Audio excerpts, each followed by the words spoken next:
Everybody wants a partner on a real estate deal, but I actually think most partnerships are a mistake. All right, and here's why.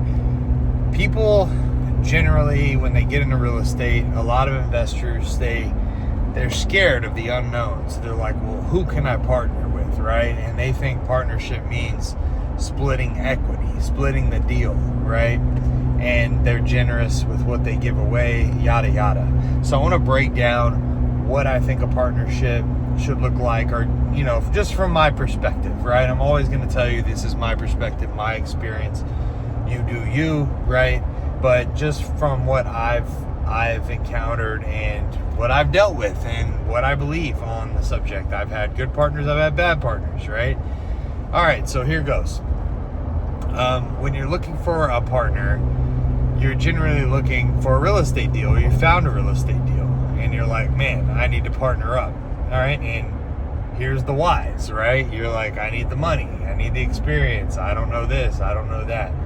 Just some general guidelines is I don't partner with people that aren't either smarter than me or have more money than me, okay?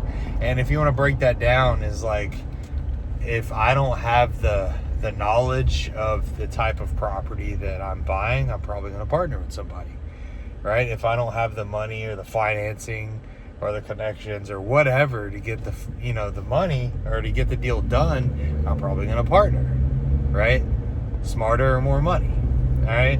So a lot of times these days, deals that I do, I stay in my lane in their mobile home and RV parks, so I know what I'm doing, right? And I partner with people that I've done these deals with before because, we do good business together, and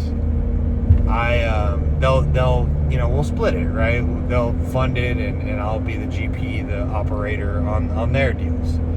But on the other hand, if the deal's smaller, like, I don't need a partner, right? And it wouldn't make sense for me to go get a partner for either party, right? Like, I've got a client right now that's buying a park. It's a 20-something spot park.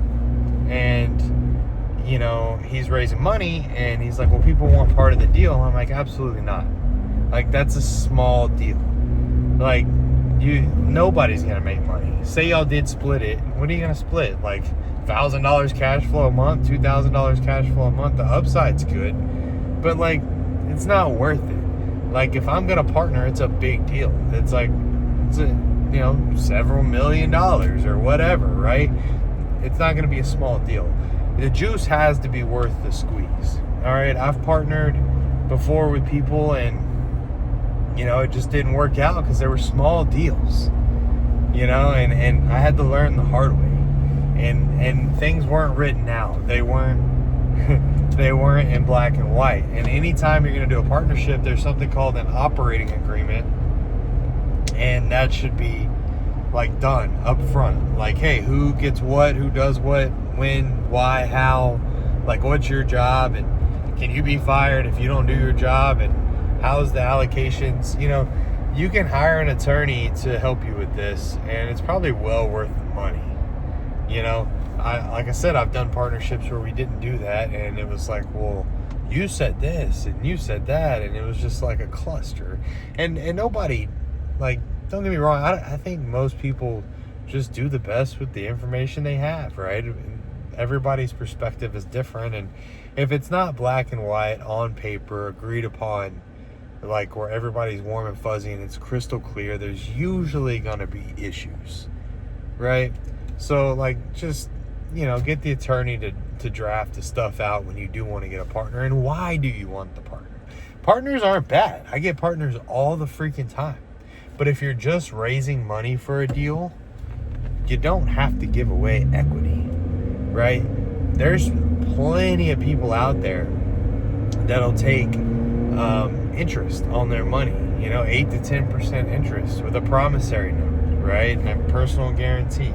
Like, plenty of people that'll do that. There's plenty of people too that'll be like, hey, I want 50% of the deal or 20% of the deal. It's like, you just got to make sure the juice is worth the squeeze. Like I said, if it's a $500,000 deal that's not going to cash flow a ton, do you want to split that with somebody? You know, you just got to bounce those things around and really vet partners, right? Like, talk to people they've done stuff with before. Make sure it's somebody you want to be associated with, okay? Like, I've been very, very, very fortunate with partners later on down the road because I learned all these lessons early on, right? All I'm saying is just don't be quick to jump in a partnership. Really, and I know I'm hammering this away, but a lot of people, that's their first thought, and it's just fear. Don't make decisions based off of fear. I think that's the best thing I can say. All right. And yes, like if you're going to get a big deal and somebody's going to fund it all and you're going to operate it and you don't want to split it or however you want to do it, and it's a big deal and that's the way you're going to do it, then great. Right. And if you want to give a bunch of people equity in a deal, like, just really look at it. That's all I'm saying. All right. And 2 rules, right? The 2 rules I told you earlier. Make sure they're smarter than you or they got more money than you. All right? Don't just partner for a comfort blanket. My name's Travis Wells. This is the Property Profits Podcast. I hope you're enjoying this episode. You've enjoyed other episodes. If so, please refer this to a friend, a family member. It means the world. I'm also opening up some mentorships for buying your first mobile home park. We're going to start in 4 weeks. Let me know if you're interested. You can DM me on Facebook or follow me on other socials also. Love the support. And let me know what you think about this episode. Let me know if you've had a bad partner, if you have good partners, like what kind of...